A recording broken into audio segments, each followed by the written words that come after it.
Hello everyone, I welcome all of you in my YouTube channel. Today we will discuss Revolt of 87 और first war of independence. आज हम इसकी introduction पढ़ेंगे।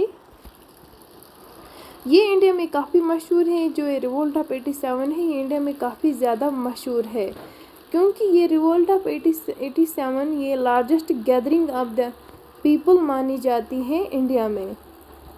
The prominent nationalist V.D. Savarkar interpreted the revolt of 1857 as a planned war or national independence in his book First War of Independence। जो ये V.D. Savarkar है, इसने अपनी famous book first war of independence में लिखा है कि ये जो रिवोल्ट है एक प्लानड वार था, यानी जो सोल्जर्स थे उन्होंने पहले ही ये तय किया था कि हम किस जगह पर कौन सा काम करेंगे और किस टाइम पर कौन सा काम करेंगे, यानी जगह और टाइम इन्होंने पहले ही फिक्स रखा था। बिगनिंग ऑफ द रिवोल्ट में 1857 the revolt began when sepoys in the Meerut rebel against the British officers and marched to Delhi and declaring support for Mughal emperor Bahadur Shah second. इस रिवोल्ट की शुरुआत 10 मई 1857 को मीरत में हुई।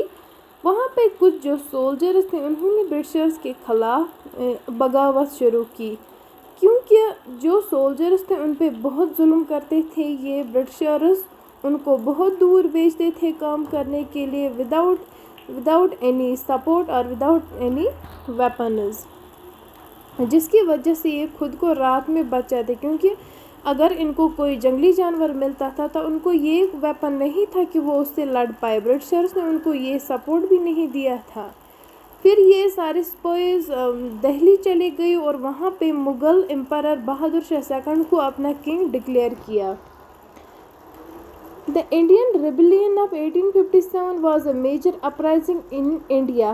In 1857 against the rule of British east India company. जैसे कि मैंने कहा है कि ये largest gathering of the people of India माना जाता है, क्योंकि इसमें हज़ारों लाखों करोड़ों लोग एक जगह पे जमा हुए थे, किसी एक मुद्दे के ख़िलाफ़ हो गए थे, यानी ब्रिटिशर्स के ख़िलाफ़ हो गए थे, इनके जुल्म के ख़िलाफ़ हो गए थे, जो ये ब्रिटिशर्स अपना पावर इन मासूम लोगों पे चलाते थे।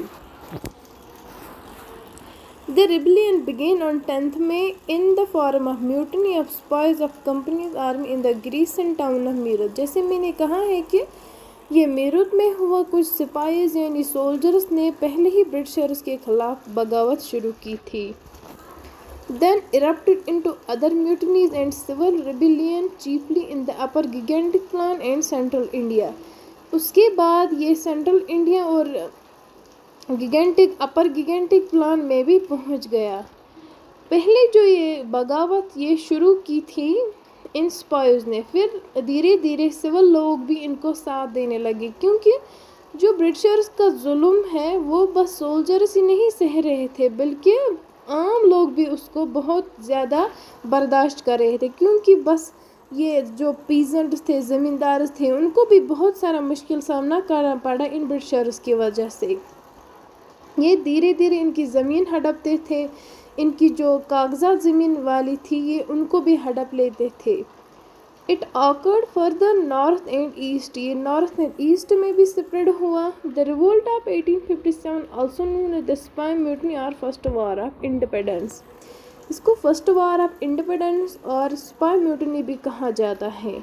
क्योंकि इसको स्पाई म्यूटनी इसलिए कहा जाता है, सबसे पहले जो सोल्जर्स ही थे उन्होंने ही बगावत शुरू की, क्योंकि जो सिपाहीज थे उनको बहुत सारे मुश्किलात का सामना करना पड़ता था। ये बहुत दूर जाते थे, ये बहुत सारा काम करते थे, ये 16 आवर्स काम करते थे, सैलरी भी इनको कम मिलती थी। इसकी वजह से उन्होंने बगावत शुरू की इन ब्रिटिशर्स के खिलाफ। British East India Company rule. By the mid-19th century, the British East India Company had established control over the large parts of India through a combination of military conquests and diplomatic ways. जो ये Britishers थे उन्होंने धीरे धीरे large parts of India control किए with the help of military conquests and diplomatic ways. Means क्या है इसका, यानी जो ब्रिटिशर्स की मिलिट्री थी वो वेल इक्विप्ड थी, वेल ट्रेंड और वेल वेपनेड आर्मी थी। जो इंडिया की आर्मी थी वो ट्रेनिंग के बारे में नहीं जानती थे, वेपन्स के बारे में नहीं जानते थे, डेवलप्ड वेपन्स इनके पास नहीं थे, बल्कि डेवलपिंग वेपन्स इनके पास थे जो बहुत कम जानते थे। इनको बहुत कम इंफॉर्मेशन थी वेपन्स और ट्रेनिंग के बारे में।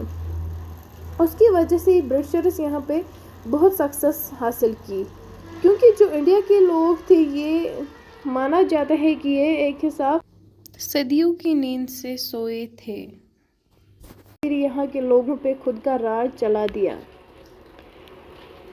The revolt quickly spread across northern and central Asia। ये नॉर्दर्न एंड सेंट्रल एशिया में भी फैल गया। India major centres of resistance include Kanpur, Lucknow and Jhansi. जो इसके मेजर सेंटर्स थे जहाँ पे ये बगावत ज़्यादा मकदार में हुई वो थे कानपुर, लखनऊ एंड झांसी।